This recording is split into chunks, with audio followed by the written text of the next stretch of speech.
So we're all proud. From nitwit to coal miner. People don't understand anxiety is not just being nervous. Whatever.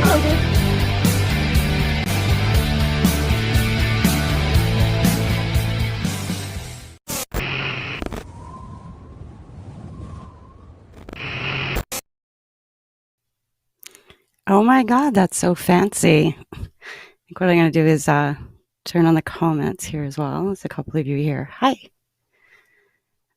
This is a live broadcast of Over the Edge, but I don't have any specific guests tonight. I'm like really behind. I didn't even come on last week, and I look like this because I haven't had sleep in about 2 weeks. So I figured if I was canceling shows because I was anxious, it might be good timing to maybe bring some people on and have some discussions. And with Bell Let's Talk coming up tomorrow, this would be a perfect time. Just finishing setting up. I know Lee Noise is going to be here in a second. And if you've ever watched this before, the setup sucks. So usually takes me a while. And oh, wow, there's actually a few of you here. Okay, it's about to get really entertaining. Just give me a second here. Go graphics, we'll go overlay, see if you guys are saying anything. And here we go. And I'm already watching like what's happening with the whole Bell Let's Talk Day. And it's turned into like the last couple years. It's turning into this thing that's this, hey, problem solver. Oh, hey, I'm on YouTube as well. Okay, great. Hi, problem solver. I'm not sure who you are, but how you doing? Hi, Kim. I'm seeing this already today where people are slamming Bell for their marketing and their treating of their employees. So if they're talking about mental health, and I'm just going to be honest, I kind of don't care what their benefits are with their employees. This is something that's actually getting people talking about mental health for one day a year. And they put a lot of money into their marketing, and they won this one. And I want to hand it to them. And I'm not going to take it away, right? If you order off of like Wish, or if you eat meat, or if this isn't a humanitarian thing. We're not all going to rally for the employees of Bell Canada, right? If their upper management wants to treat their employees like shit, that's a different battle. I still kind of want to keep this day, and I want to keep it on track, and I want people to be talking about it, because this is a really it's a really shitty time. I recently lost a friend to suicide, and it's been really rough. There's been like Facebook friends and real friends, and we can't say anymore that, we're not affected by COVID. And in the first lockdown, we could joke and say, does anybody really know anybody that's affected? Yeah, we're all affected now. Now people are like really dying, and people are really going bankrupt, and they're having a really hard time. So, hi, Lisa. So anyway, so I really wanted to drive that point home. It's really important that we do keep the talk about mental health open, regardless of how Bell treats its employees, which is also, again, just a separate issue. Wow, there's quite a few of you here. Julia's, hey, you're on all of them. So many thumbs and cares. Oh, I can't see the thumbs and cares. Okay, yay. I'm going to try not to cry through this one, because really, it sucks. And I've been getting messages and stuff, and people asking, how I am. Like, and I'm good, and I'm holding up the way everybody else is holding up, and that's why my face is just kind of like permanently puffy all the time. And I'm assuming that there's other people that feel this way as well. So, and my better podcast, this one probably won't be cut down for an actual podcast, because I'm just going to do it as live, and I'll be interactive with discussion and with people asking to join. I mean, it might be 15 minutes, it might be an hour, I don't know. But it's probably not going to translate well to an actual podcast. But I did want to talk to you guys. No, I don't, Julius, I can't see them because I'm actually in a different, I'm in a Restream studio, so I can see your comments. Hi, Ian. Ian, you're always here. Guy. Awesome. Lee, you can't get in through the link. Okay, I'm just going to email this to you real quick. And my status updates are way more together than this. My fucking internet is too slow, I think. Just try it through your phone. Try it through a phone or a laptop, or if you could do that, you can just use your phone. It's not really a big deal. Most people do. And if you can't, that's okay. If anybody else wants to join, just there's a link. I put it in the comments, and you can come on and you can talk about your problems, or you can make a joke. And if you're an entertainer, that's great. And if you're not, that's great too. So, and still reading the comments here. Okay, well, that was just sort of like my intro. I guess what I can do, since this, I don't think you can rewind it, and if I'm not really happy with it, then I just won't allow it to replay. So like literally seeing it live, this just might be seeing it. So you can, usually I've got really nice nails too. I've bitten my nails right down to the stubs, but I can I don't see them really. So I what I'm going to do is I'm going to tell you a story about my mental health, and it's long enough ago that I think it's really funny, and it might not be funny to you, but it's funny to me, and I think comedians or anybody that's been in any type of depression or addictions might actually get it. And it's not something I've really it's not something I've really talked about. So we're going to go back about 2 years before I quit drinking. So we're going to go back about 12 years ago, and I was I was I was married before Ryan, and that's just like a whole other story. But he still is a correctional officer, and he worked nights, and I drank, so that it worked really really well. That like so I was drunk all the time. I was still high functioning, and I was still able to maintain my job. So I worked, and I still drank during the day, and I drank at night. But I got very very depressed, and this was the first of the times that I was really actually thinking about suicide. Like I was thinking like maybe this is it, and I really only thought like that when I drank. Like that was I've never done anything absolutely insane when I wasn't drinking, so that's why really I quit drinking, because I don't think I would have made it. But when I was drinking, I used to come up with these like really crazy where would I be at 1 a.m. in the middle of a winter lockdown? I don't know. Sorry for your loss. Sorry. Thank you, David. So I used to come up with these like drunk ideas of ways that I can make it look like an accident. But you're not really that smart when you're drinking. At least I wasn't. But I thought that I was. So I was trying to be really creative, and I thought, well, I can't just like I can't let my mom get that call that like just that I died. So it would have to be something totally by accident. So I decided on like botulism. So I thought, because people would die of that. Now at the time I wasn't thinking nobody died of that anymore, because it's very curable, and it's a very painful way to die, and it takes a long time to die, and it hurts the entire time that you're dying. But I didn't think about that. So I thought, how are you going to get botulism? Well, if you yeah, I thought I was charming too, but I was trying to also come up with creative ways to kill myself to make it look like an accident. So what I did was I called my now my ex husband at work, and I told him that I wanted to I just wanted to do some pickling, but if I did it wrong, then I would be able to if I did it completely wrong, that's how people got sick and they died of botulism anyway. So I was going to do some pickled beets. Long story short, I woke up in the morning and there was 20 pounds of turnips on the counter. And the reason why is because I was drunk, and I asked for turnips. I was like, "What the hell are there turnips?" He said, "You called me. You asked me for a bag for a bag of turnips," and I actually meant beets. So, but I was sober by then, so I wasn't really thinking about dying of botulism. But that was one of my grandiose ideas, which is also probably why you can guess that I just sort of quit drinking. And Linoy says it's a no fucking go. Okay, all right. Well then, what I will do is I'm just gonna leave the chat up. If you guys have like any questions or anything to talk about, like with mental health or anything like that, feel free to ask. You can ask me anything. I'll answer whatever. This is the only time that I've ever done this really on my own, and I'm pretty stressed out, and I skipped last week. I didn't even get a guest this week, so so it's just me. So if you guys have any questions, either about the show or about me, or if you have something to share about anxiety, click on the link and join in. And everybody's really, all 25 of you are really quiet right now. That's great. Mm.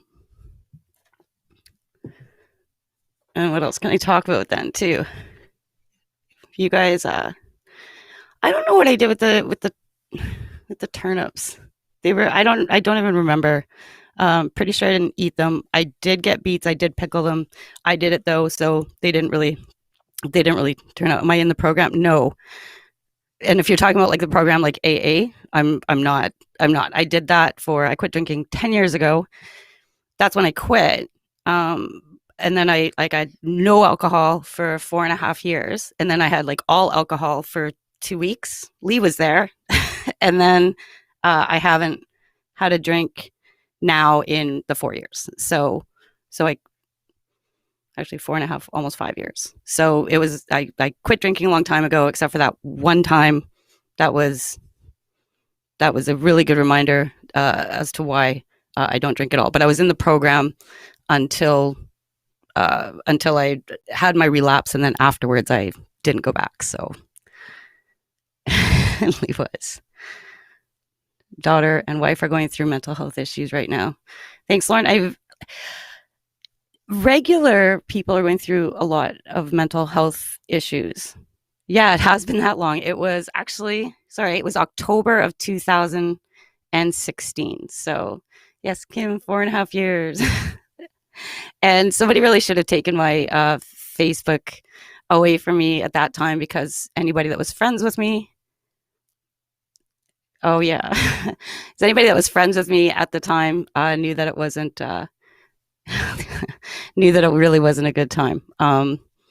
And this is actually, I can even and tell you maybe what happened then. I don't know. This is probably too much. Like I said, I don't think you can rewind this, and if I don't post, I don't post it. So this is sort of when you get to hear it. But anybody that was just Facebook friends with me in October of 2016, then no, it was entertaining. It was entertaining to Lee. Lee was a freaking hero in it. And I gotta tell you why I hate my doctor and why we're stuck with each other. So crazy me looks a whole lot like normal me. I don't know. Maybe it's just I had I had just been spinning down the drain, and I we'll go right to the time. I went to my doctor and I said that I was switching some plans. I said I was switching my medical plan or something. I said that I needed all my prescriptions. I've been on like antidepressants and stuff, and I said I needed like 3 months, and I needed them all right then. And so he was like a newer doctor to me. So he said, yeah, he said, that makes a lot of sense. So he gave me a prescription. I got them filled out from the pharmacy. I got the 3 months, and I went to the liquor store, and I got like a 26er vodka, and I came home, and I was actually really lucky. I don't know if my friend Kelly is here, but she's amazing. She actually called another friend and said, Miki wasn't okay today. Can you go check on her? And I was not well. I took all the pills, and I drank quite a bit, and I hadn't had anything to drink in a very long time. So, but I'd also done some cutting on my inner thigh, like it was very, very deep. I just didn't want to. Like I was doing it. I was done with everything. I was very angry when I woke up in the hospital, and I was very upset. Uh, I was arguing with the doctor. I said, "Do I need to get a DNR tattooed on my chest? What does this tell you?" And he said, "Well, no." He said, "Because anybody that tries to kill themselves isn't in their right mind, and I'm not going to take directions off of a tattoo on your body, clearly when you weren't in your right mind." But apparently, all the drugs that I took were kind of flushed through my organs by the copious amounts of alcohol that I drank. And he said, but it was a surgeon's precision that I had missed an artery in my thigh. But the drugs had coagulated the blood enough so that I didn't bleed out. So it was actually it was a pretty good balance. Like if you had taken the alcohol out, then I probably buy a lottery ticket or something. But that was how I that's how I tried to go out. I didn't get visited by my AA sponsor. I was doing the talks and I was going to the meetings, and maybe I just didn't develop the relationships. But the people that were there that came to see me in the hospital were uh, were my comedy friends, were my work friends. It was like Lee Noyes was there. Lee Noyes came and busted me out just for a couple of hours out of the ward that I was in. They said, no, you can't take her out here. And she's like, I'm not taking her off the floor. I'm taking her to go pray. So she brought me to the chapel, and we ended up spending a couple of hours there. And I absolutely love her to bits because she had me laughing and joking. Nelson Mayer also came. Those were the first two people that did the first couple of episodes with me, and I really, really appreciated that. But anybody on like Facebook or social media of the friends that I had at the time just kind of got this hodgepodge, kind of like little jokes and quips. But I was done. I was done then. I, uh, I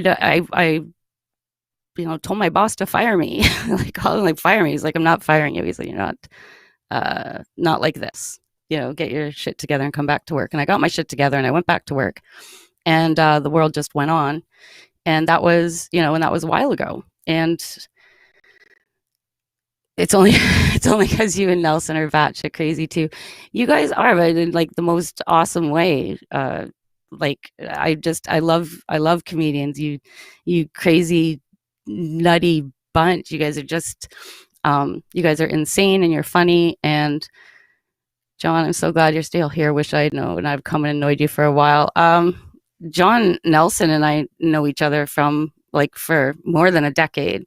When I was getting sober, I was doing a lot of online gaming, and John and I were on the same team. So that's how we knew each other. Glenn writes, everyone you meet is fighting a battle you know nothing about. And that's absolutely true. Although I feel like I openly like fight battles all the time. But I guess I'm not as transparent as I think I am. I really thought I was like an open book, but I'm not. Was there a big trigger or a series of relentlessly small ones? No, I was diagnosed with, I've got complex post traumatic stress disorder. So that's come up throughout my life systematically. I was abused when I was very young for about 5 years until I was 9, and it was sexual abuse by a babysitter. So it was, I was sort of I was hiding like a big secret for a very long time, and I did go to court for it when I was 25, and I testified, and he was found guilty, and that was awesome. But after 5 hours of testimony, I found that I jumped into the bottle after that. So I became like this raging alcoholic, walking around talking about I'm fine, but I wasn't fine. I really should have had counseling, and I didn't. So on top of that, I also have depression and high anxiety, which is like the biting the nails, and probably would eventually turned into the addiction. So once I dealt more with the abuse from when I was a kid, I was able to quit drinking. And then once I quit drinking, then I had to start dealing with all the shit that I pulled when I was drinking. So that's where I'm at right now. PTSD is huge in addictions. Yeah, the concurrent disordered women are the highest are the highest rate for are the highest rates for suicide. It's just that's the way it is. So when I went to rehab, I went to rehab 6 times, 7 times. I completed it 6 times, but I went for concurrent disorder. So that's with mental health and addictions. And I went to this place called the House of Sophrosine, and it's in Windsor. It was a great place. I liked it so much. I went twice. And because I joked that I went to rehab more times than Lindsay Lohan, but I didn't even think I was ever going to get sober. Kim said, you got me through a tough time at the start of COVID. Honesty is inspiring. I was actually quite surprised that people would say that I helped them through anything. And I think that it's everybody else who's open and honest. If you go back in episodes, everybody's talked about some pretty dark times, and I realize I don't really talk about it. Karen misses our sushi lunches. We need COVID to be over so we can get together and catch up. We really do. And Karen, that was somebody else that she didn't know drinking me, so we met as well when I had first gotten sober. And if it had not been for Miki, my family, I'd have committed suicide around the same time. Holy shit! Wow. So this isn't a cry for help either. I mean, I'm not in that spot at all. I'm not there, and this isn't like a cry that I'm there. I mean, I'm suffering and I'm talking about it. When I'm not talking about it and when I'm off the grid, that's kind of a problem. I went through the first round of COVID, and the second one, there's just something different about it. Uh, I went into I went into this round out of a relationship. I don't have kids. I can't have kids. It's not because I can't physically have kids. I can physically have them. But when I was 22, was I got pregnant, and it was twins, and I was going to have anyway, I'd had a miscarriage. I was going to have an abortion, and I'd ended up having a miscarriage, so I didn't go. But I didn't know that I was carrying twins because they say, "Do you want to know if you have twins?" And I checked off the little box that said no. So instead, I got very, very sick, like very sick, and I ended up um, miscarrying at work in the bathroom. And so I was 22. I miscarried, and I was like insane. Like I was by the time I went to the hospital, my body, like I was very, very sick. I had to have a woman will know this. I guess a DNC. I had to get everything taken out. And my doctor told me at the time, he said, like, my hormone levels and my mood, like everything was just so spastic, so crazy. He said, some people just aren't meant to have kids. I have O negative blood. It's so the RH factor. So if it was 50 years ago, if I didn't have that shot, I wouldn't have had kids anyway. So I figured, okay, I wasn't really built for it. Well, last year I got pregnant, and I ended up having a miscarriage, and like 5 hours afterwards, I was very sick and I was in pain and I was hormonal and I felt crazy. About 4 hours after the physical miscarriage, I got dumped. So I got broken up with while I was pregnant, and then I had to like the next day I had to like pack up my stuff, and so I was bleeding and I was pain and I was crying and I was getting all my stuff, and I came back to my house, and uh, then the world shut down. So I had to recover from these insane fucking hormones and wanting like just, but it was a different kind of spin out. I didn't get I didn't get suicidal. I didn't feel like drinking. I felt like drinking. I didn't do anything except for cope. So I painted my house, and I had to keep going. I had to keep going because every time I laid down, I started to cry. Like I would soak the pillow on both sides. So I so I started doing some, you know what, it was Glenn Foster. I was talking with him on the phone. He was trying to get some lighting and stuff, and he was talking about a project that he wanted to do for YouTube. And he said, you know what, this is the time that you're going to either fade. And Glenn Foster is that Canadian guy. And I brought him here last year. So nobody's performing, and he said get a camera and start doing some comedy and putting yourself online. And I said no, I don't want to. I didn't really like the spotlight. I didn't feel I was good enough in the spotlight. I like to put other people in the spotlight and watch them, and then listen to a great big room cheer with applause, and that was my satisfaction. And the truth is that I have this, the same friends and the same contacts that others do. Hey, Ron, hi. Uh, but anybody that wasn't going to jump online and get out there was sort of gonna fade. And I don't really know if that's happened because it's been a year. But I found that making TikToks at 3, 4, 5 o'clock in the morning got me through. So I painted. I was like, I did stuff all the time. So I made like 200 videos, put them out there. Started working with like YouTube and stuff. So I really found a way to take the loneliness and turn it into something that was incredibly social. So I have far more online presence now. And then I just decided to start a little podcast called Over the Edge. So which is here now. More of a tunnel than a hole. Still, the light was there. Yeah, like I don't.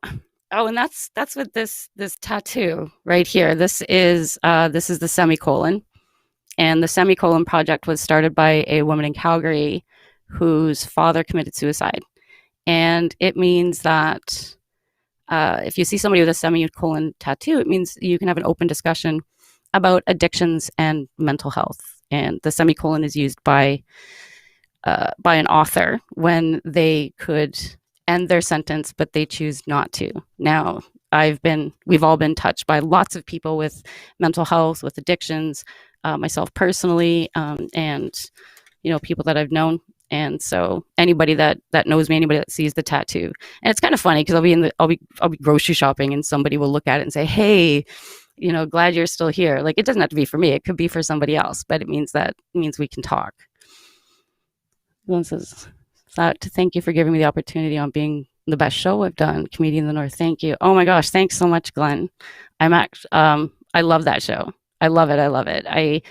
I started doing the shows because I sort of like the planning of them more than actually getting on stage. I do enough comedy, I think, on stage to stay relevant, but it's the shows that I really liked. And Comedian in the North, I actually pitched that to two charities before the first one, which was New Hope Dog Rescue, and before they picked it up, and they said, "You think comedians are going to come here and do this?" And I based it off of our Thunder Bay Comic Idol, and yeah, comics came here for 3 years in a row, and I would love to actually do that online if I can, because I don't think we're going to do it again. But yeah, it was awesome having you here, Glenn. I can't believe people came from all over. Josh Musi, comedy is the train that carries depression into a positive realm. I agree with that. I also believe that sort of the other way as well. Like I think comedy is tragedy. Comedy is honesty. And in a way, it's controlling, it's manipulating for somebody uh, in a positive way. I don't even necessarily mean it like it's a way to deflect away from me. So if somebody says something, or if I'm the center of attention in a way, and I don't want to be the center of attention, I can make a joke. And who are you? Like, what are you doing when you're laughing? Where you think, oh, I'm laughing, I'm having a good time. Yeah, your head's back, right? You're showing your throat, your guards are down. You like the person that's making you laugh, even though they're making you laugh. You can go back to disliking them later, but right now you're going to laugh and you're going to disarm yourself. And I found that humor was a really great way of sort of taking that natural tension that I create just by existing sometimes and lowering that temperature significantly. Grammar can be cathartic, also a pain in the arse. Uh, train that carries depression to positive. That's also why I think comedians are sort of cut from the same cloth in that way, because we know without knowing, right? Like why would you be funny? Why do you have to be? You don't have to be funny. There's different ways to, like, why would anybody choose that route? And I just think it's because that we're probably in general, I'm going to generalize here, we're actually pretty insecure loners who we get on a stage and we take responsibility for the feeling in the room at that time, but somewhere along the lines that we've learned that that's actually it's actually a skill. It's probably a self-defense skill. You're meaning to get yours, and you do fantastic too. Thank you, Lee. Did you want to? Do you want me to try sending the link again? Is it your phone? Do you have a laptop? Oh, you know what? If people are trying to get on, I realize it's probably going to be on my phone. And if anybody wants the link, just let me know and I'll just send you the link directly. like I did with Lee, who can't use it anyway.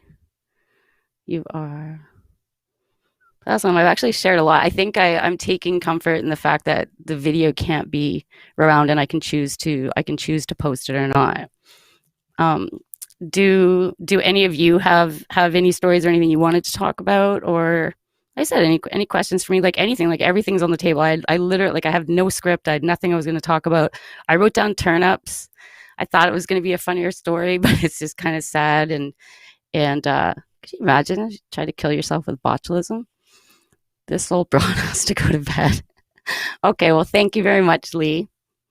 We will do another show with you. It's being asked quite a bit, and yeah. So now we're dropping with a couple of people. I'm trying to think. I kind of went through a lot. Calling Janet, I'll help you. Let's do this. John, if you want to come on in, I can send. Yeah, I can send you. I can send anybody a link. I don't know if the link that's in the chat is working on the Facebook. On the Facebook. I feel old. I feel old and like unfunny right now. And I've like almost started crying like twice now. So can anybody tell me if they click on the link if that works? Talking is the skill, trains of thought, tangents, fantastic voyages. Well, without a whole lot of detail as well. Like I realize I've got a lot of like acquaintances, and I love the networking. I love the networking through through TikTok, through Community of the North, just from knowing everybody. But I realize I don't know like a lot of you very intimately or on a level that isn't sort of just joking. And with comedians coming on over the edge and friends and Scott Hobbs with Control Media, with everybody coming on and sharing all this stuff, I realize that there's actually a real need for it. And if anybody is, if anybody's like suffering, if you're having a hard time, reach out to me, send me a direct message, because I'm happy to talk about it. I live alone. I've got my dog. She can only do so much. I think I'm annoying the crap out of her. I cuddle her a lot. And let's see. Now you guys have gotten a little bit quiet. And does anybody else have experience with post-traumatic stress disorder? Depression, suicidal thoughts? If I have any local artists or bands as well that happen to be logged in, let me know. I'm running out of shirts and stuff. I've got this is for Black Pirates Pub. I have some shirts from Ron Knitsky. I've worn from Aaron G, the pandemic party. I'll wear like shirts and sweaters and stuff from local places, or just things without logos. So if you have something, Elissa, hi. Elissa, you're welcome to jump on. You're full of your. Well, our collective problems are amazing. Sharing is saving. I'm a nurse in mental health and addictions. David, I didn't know that. Asked if we had questions. Suddenly observing the show turned into homework. um, hey, Lee, I thought you were old and going to bed. You guys should both just sort of jump on here. Does used to be local count? Yeah, absolutely. Like, oh yeah, and you have your books. I have a space in the back to put things. I haven't monetized or done any sponsorships. I'm sort of all over the place, obviously, with everything. I've had like Ed the Sock or and Rocky the Port on the other day. So I'm sort of just developing my style and where I want to go. So this isn't going to be ending anytime soon.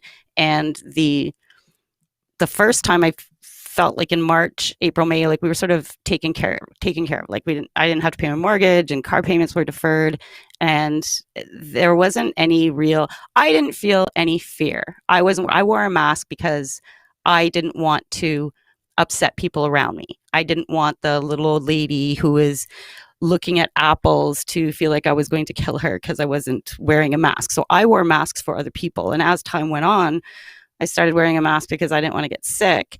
And now I wear a mask and go out as little as possible because now we're talking a new strain. Now we're talking more time.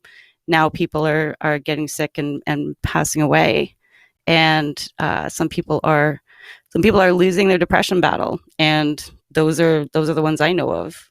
And I mean, I understand like free healthcare, but if you're on some kind of a wait list for something even that's voluntary, if you go into the hospital, there's just so many things. There's so many things.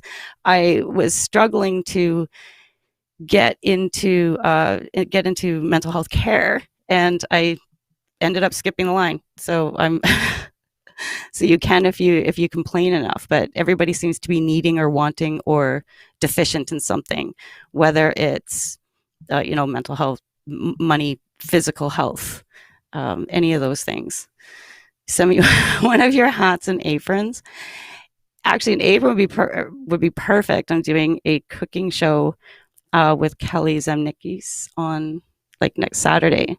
So I might burn my house down anyway, but I could probably I'd wear your apron for that in 2 seconds.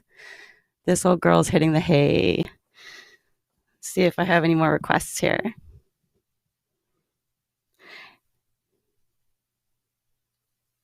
Any more? It's like, I'm a self-destructive asshole. You're not a self-destructive. I don't know. And I'm gonna close that up. So I think that is the vaccine rollout helping over there. Well, I know that our frontline workers are getting it, and but I believe that general population, like somebody like me, wouldn't be getting it until like June or July.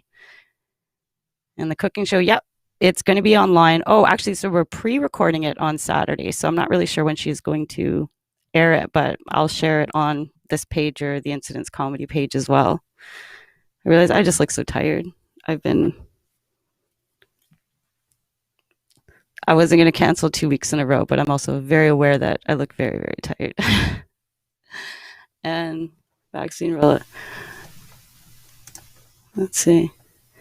And I think we can all just kind of have this collective sigh of relief uh, with our U.S. friends who no longer have, I think, a civil war. At least it's probably still brewing, but right now it's not. It's not top of mind. So I thought that I would be very gloating and very in your face, and you guys were lied to. And what do you guys think now?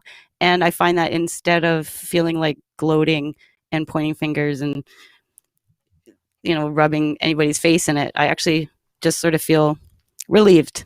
I feel very relieved and still saddened by the state that we had gotten to, and I believe that they still have a whole pile of healing to do. And yeah, I look fine. It looked like I fell off a truck.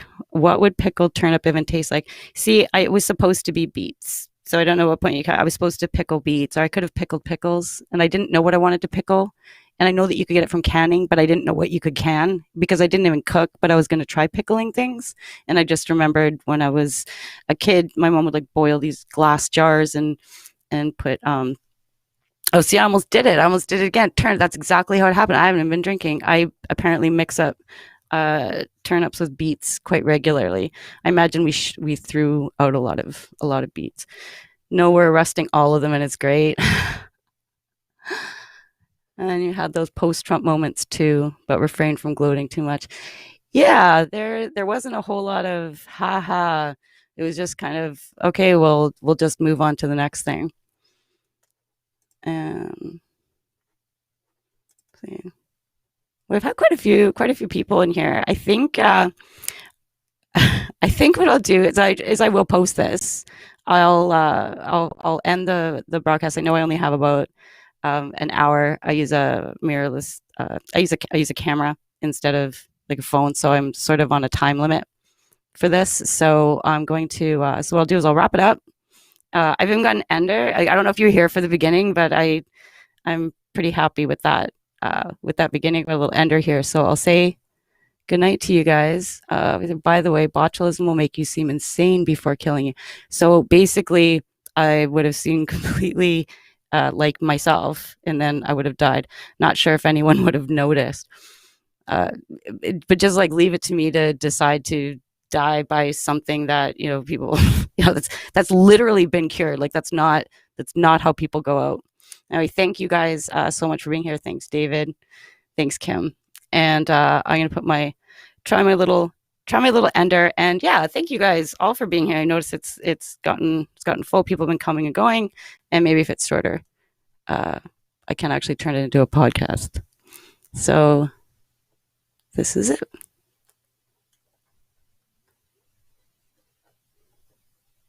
Okay, thanks so much, guys. Good night.